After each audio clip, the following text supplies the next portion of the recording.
લોકશાહીના મહાપર્વ એવા ચૂંટણી મતદાનમાં દંડક બાલુ શુકલ ધર્મપત્ની સહિત માંજલપુર ખાતે આવેલા અંબે વિદ્યાલયમાં ચૂંટણી પ્રક્રિયામાં ભાગ લઈ મતદાન કર્યું.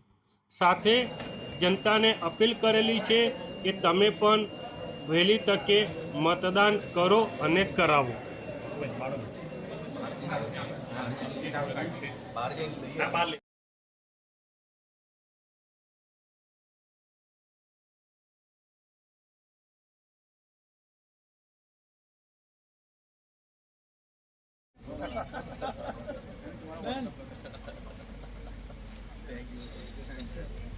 મતદાન કેટલું જરૂરી છે, શું કહેશો?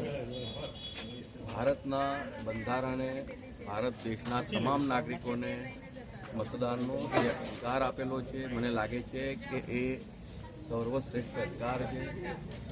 દરેક નાગરિકે મતદાનના અધિકારનો ઉપયોગ કરવો જ જોઈએ, મતદાન કરવું જોઈએ અને કરાવવું જોઈએ. આજે હું પણ મારા પત્ની સાથે અંબે વિદ્યાલય ખાતે મતદાન કરવા આવ્યો છું અને બધાના આપના માધ્યમથી તમામ નગરજનોને પણ હું વિનંતી કરું કે આ બધા જ મતદાન કરો અને કરાવો.